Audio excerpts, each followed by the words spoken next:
município de Penedorno, uma obra do mestre canteiro José Manuel Fonseca Justino, inaugurada por altura das comemorações do Dia do Município, 29 de junho de 2024, pela doutora Cristina Ferreira, sendo a mesma a data por Presidente da Câmara Municipal de Penedorno.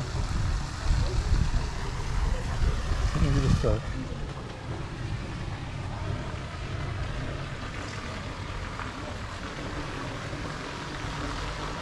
São goteiros. Ok.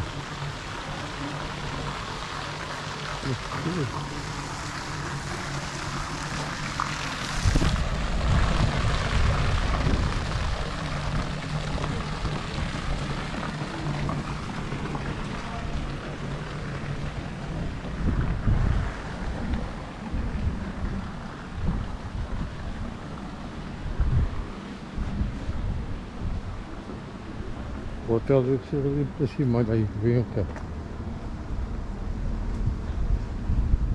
A gente vai caminhando na estrada.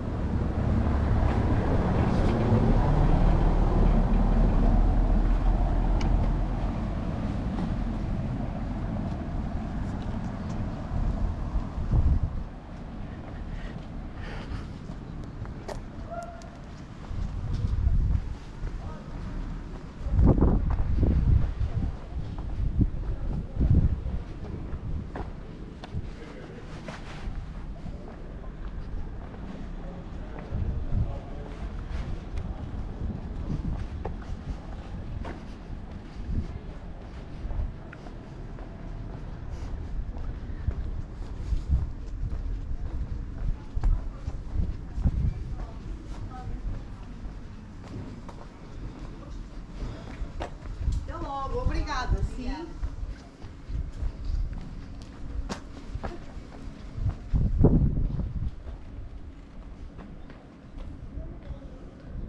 Vai olhar para os edifícios e depois tropeça. Cuidado. Mas não é preciso olhar para os edifícios. Não. Não, ando sempre a cair. Não diga. É verdade. Olha que lindo. É muito frequente. Olha, sabe o que eu já disse à Teresa? Eu nem sequer tiro o telemóvel da carteira, porque já sei que vou ter as fotografias todas. Ai, está a começar a chover. Estamos a pedir chuva, realmente.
Olha, afasta aí o carro. Também vamos dizer o carro ainda. Não. Estreito. Vai ter que entrar atrás do ramalhão todo. Olha a pita, que é para a pessoa fugir.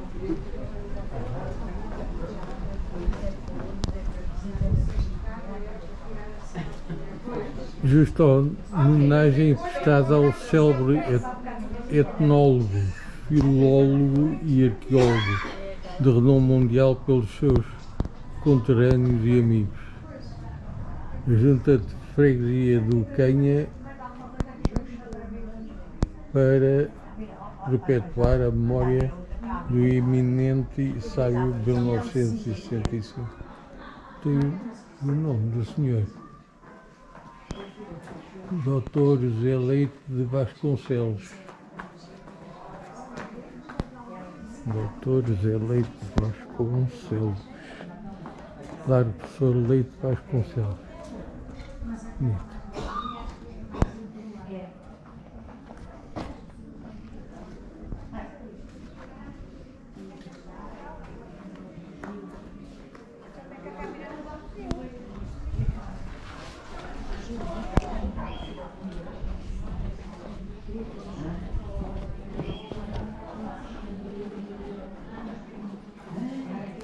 Tá.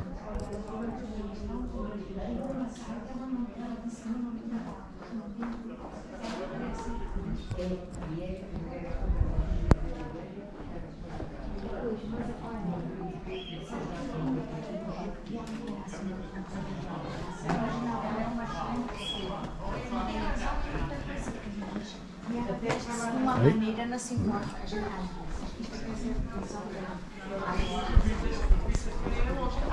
Cuidado disso. Agora a gente pensa, ela não se importava, imagina-te o que digo. Olha, mas ela está tão gira, que aqueles sapatos são meias. Ela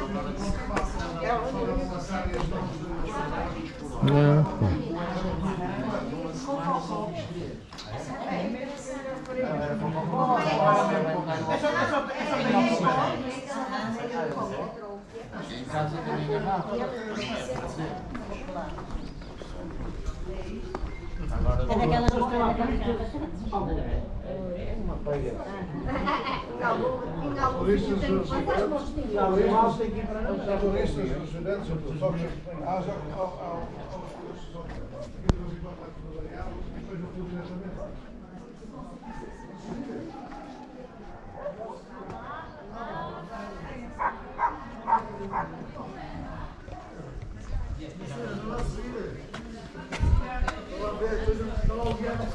Há um rio que é o Canha, não é? Há um rio que se chama o Canha. Acho que sim, cara. Está a passar ali embaixo.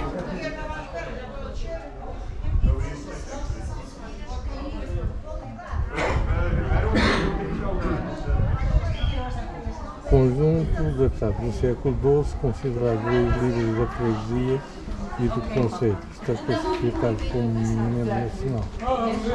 Ponto certificado único em Portugal, testemunha a organização setorial medieval, numa época em que a economia dominical se baseava na cobrança de direitos e formas.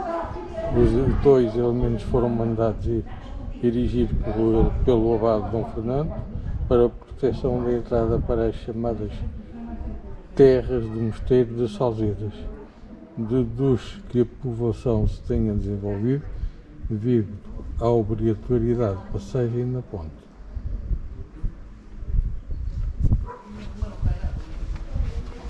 Vai para cima. Está lá o guia. Ah, passa lá.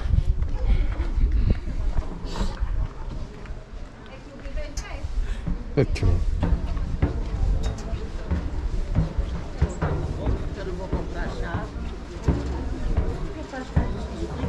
Daqui de cima tem uma vista bonita. Está bem. Mas tu já cá vieste. As pessoas é que se põem logo a fazer compras. Mas ele vai explicar. Ele agora quer vender um chá todo. Ele está a vender chás. E não há nada. Olha aqui as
É igual, 6,5, 7, 6,9. 10.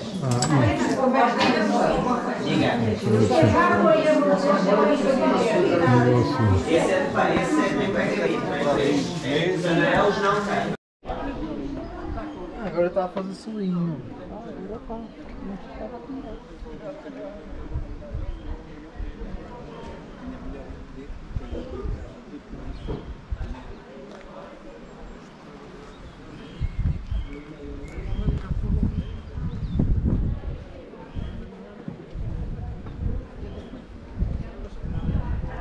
Onde está construída a ponte e a torre só pertencia ao culto monástico de Salzedas. Isto para dizer que os de São João de Tarouca, os monges que habitavam em São João de Tarouca, não tinham qualquer poder aqui sobre as terras onde então foi construída a ponte e a torre.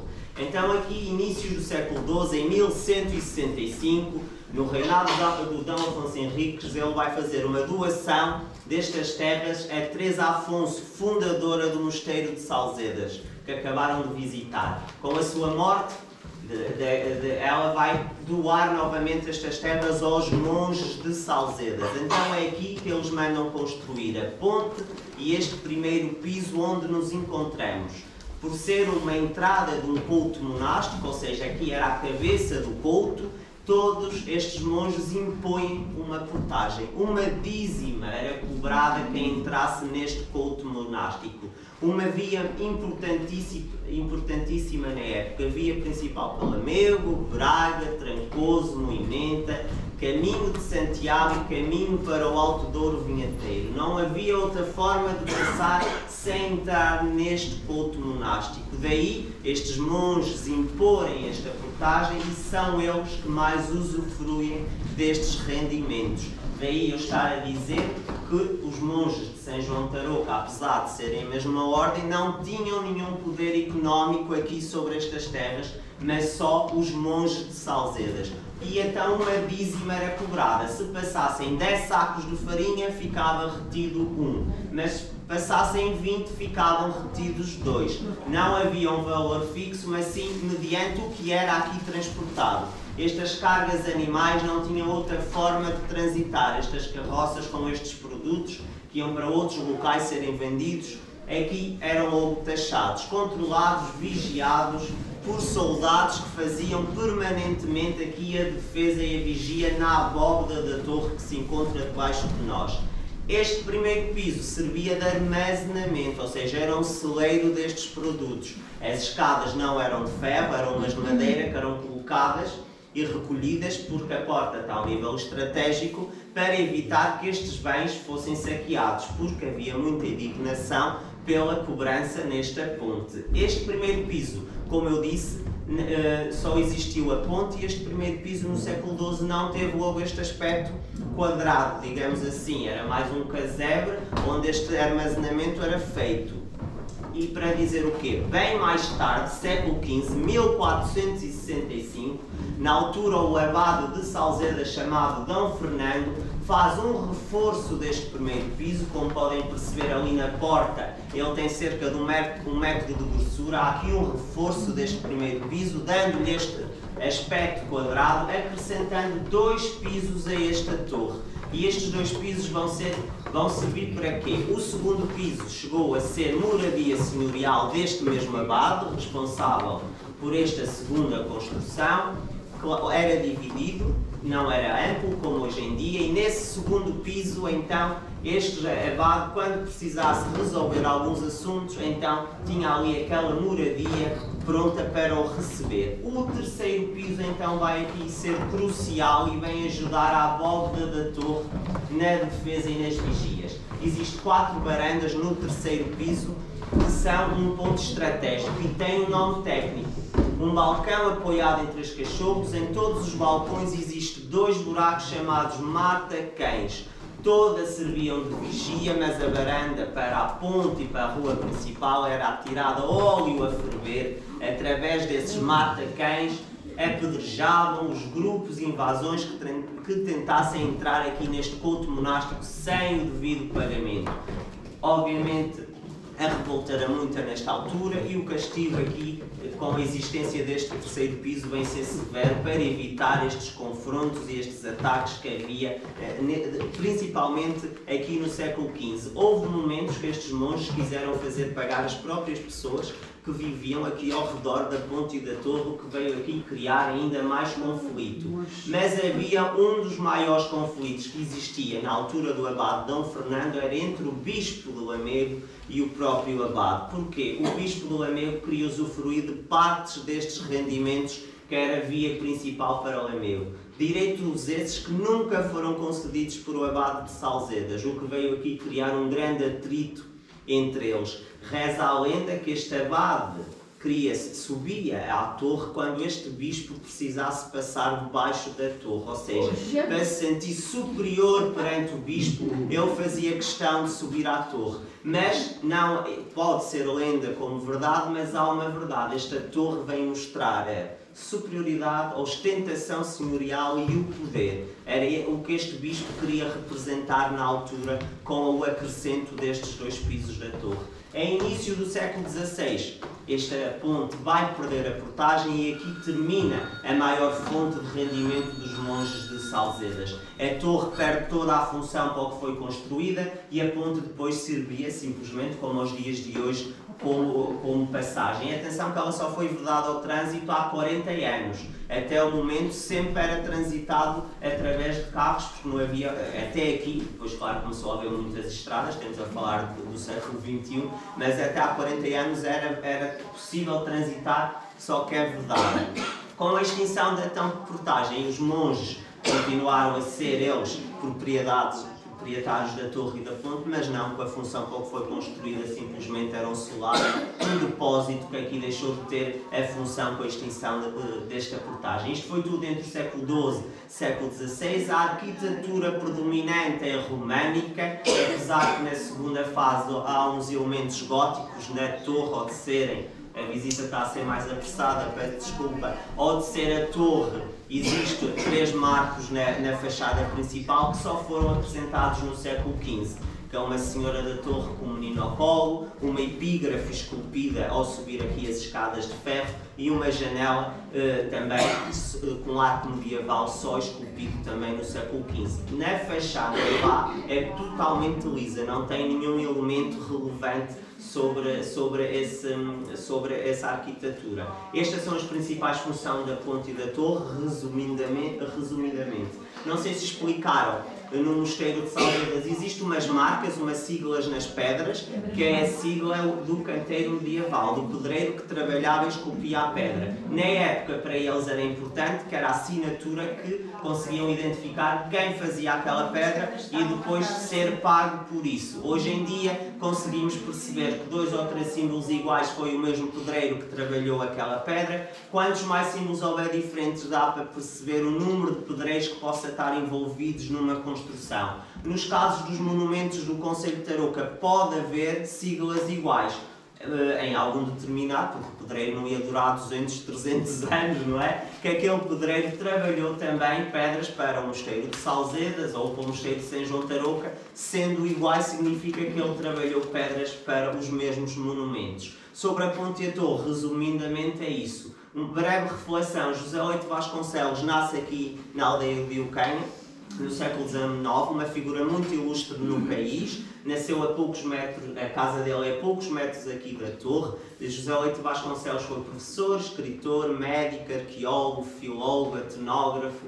Ele foi considerado o pai da arqueologia em Portugal. Nasceu mesmo aqui na aldeia de Eucanha e foi uma das pessoas mais influentes entre o século XIX e o século XX. Responsável pelo registro do dialeto mirandês, professor na Faculdade de Letras em Lisboa há mais de 16 anos, diretor e fundador do Museu Etnológico Português, hoje em dia dá vida e nome ao Museu Nacional de Arqueologia, que se encontra no Mosteiro de Jerónimos. Lá sim tem toda a sua obra, peças que ele salvaguardou, peças do século XIV, século XV, de levantamentos arqueológicos muito importantes que ele fez na época. E claro, José Leite Vasconcelos foi responsável sobre escrever sobre a ponte e a torre e a terra onde nasceu. Ele tinha, a paixão dele era literatura e arqueologia, mas foi de facto teve várias vertentes. uma característica que ele tinha, ele viajava de leste a leste do país, não só, também foi a Londres, Rio de Janeiro e Paris, mas ele de leste a leste do país e ilhas,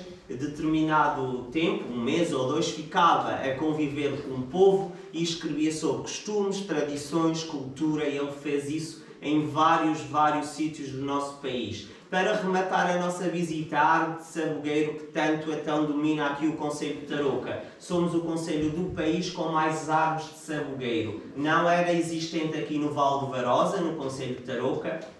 Só no século XIX é que esta árvore vem aqui ser replantada neste concelho. E porquê? Ele existia na linha do Alto Douro Vinheteiro. No final do século XIX, com a procura do vinho do Porto, começaram a utilizar as bagas para atingir outros vinhos e enganar as pessoas, porque a baga é um corante natural. E o que é que acontece? Vai ser decretada uma lei onde vai ser o corte severo de todos os sabugueiros, quase levando à extinção o sabugueiro daquela região. Mais uma vez, os monges são eles os responsáveis por trazer esta replantação. Eles tinham quintas no Douro, propriedades, e eles trazem a replantação. Eles tinham muito trabalho agrícola, com vinhas e não só, e eles começaram a replantar sabugueiro. Depois as próprias pessoas também começaram a replantar o sabugueiro e depois começou então a ser uma quantidade enorme. Ele adaptou-se de tal forma à região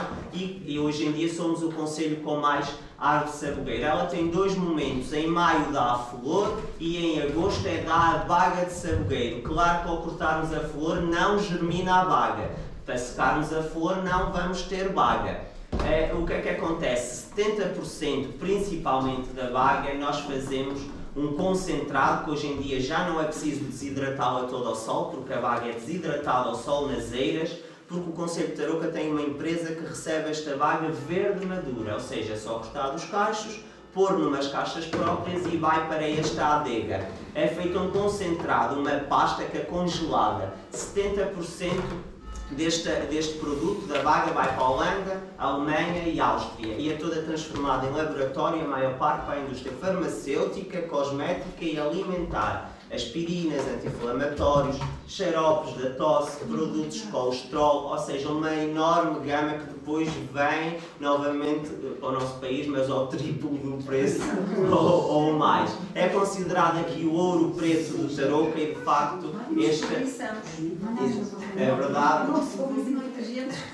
Hoje em dia já cada vez mais, hoje em dia não a vista com aqueles olhos que era, porque é uma das árvores mais medicinais que existe, não leva de químicos o ano todo, não leva qualquer tipo de tratamento, só a poda que está quase a acontecer, porque a baga que vêm por apanhar foi as pessoas que não quiseram, porque o agosto é o auge da baga de sabugueiro, que já terminou. Temos na fase agora já de fazer as novas compotas, ou os reboçados, ou os sabonetes, isso já são os produtos endógenos à volta então aqui da árvore de sabugueiro. Agora já não apanham, ou os pássaros comem ou vai cair novamente e pronto. É a baga, é a própria semente, ela aqui nasce em qualquer lado porque os próprios pássaros, deixando-a cair, ela nasce nos paralelos, em qualquer sítio. Claro que a melhor forma de pôr o sabugueiro é através de estaca, porque a árvore de sabugueiro é feita logo a poda em outubro. Há quem a faça quando está a apanhar, mas quem tem muita baga não vai estar com esse trabalho, quer é apanhar a baga, e em outubro é feita a poda, e em novembro e dezembro 90% ela pega de estaca quase de certeza, porque ela em janeiro já está a bolhar as primeiras folhas.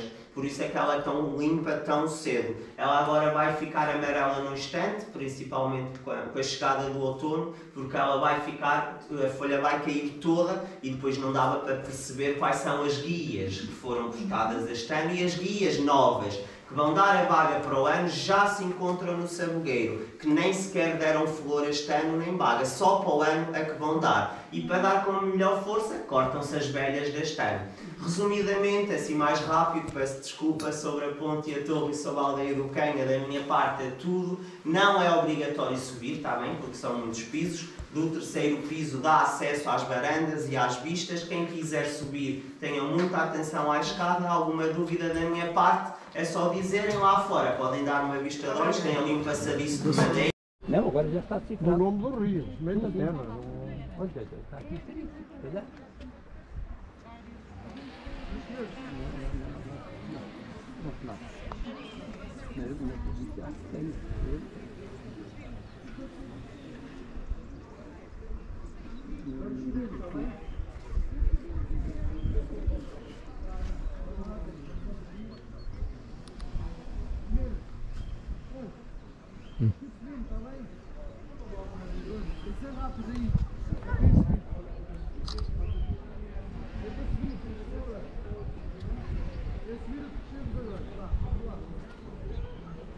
Pessoal lá na varanda.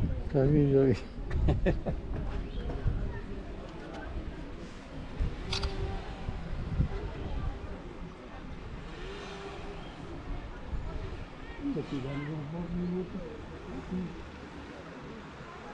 Um gajo simpático, bem tratadinho, tudo. Tá.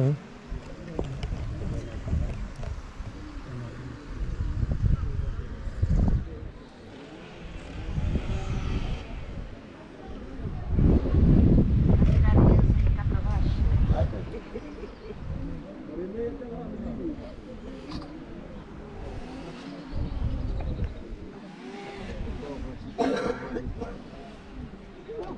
Agora é só para saber se ele sabe.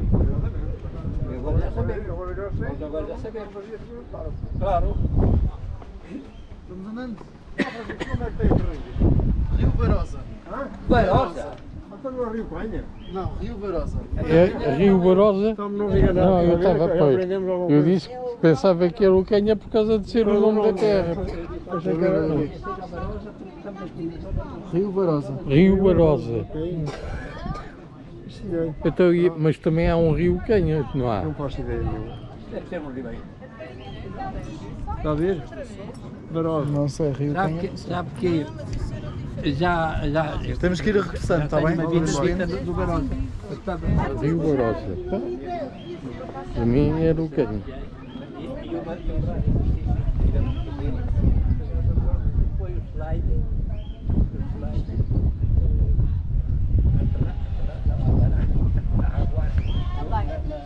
Mas eu ainda fiz uma visita a Tibães, muito a correr, mas eu tenho que ir a Tibães fazer. Olha, eu quando olhei para. Quando cheguei ali, até disse para o Francisco: ai, eu já aqui tive isto é tudo. Já tinha visto na televisão. Não, eu tive mesmo, lembrava-me, isto assim.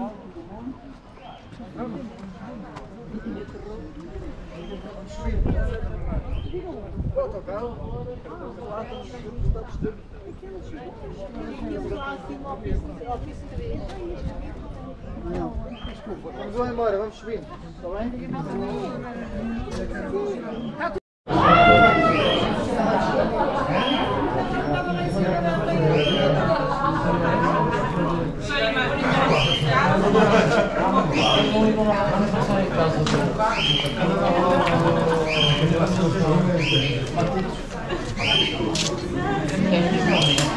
Quando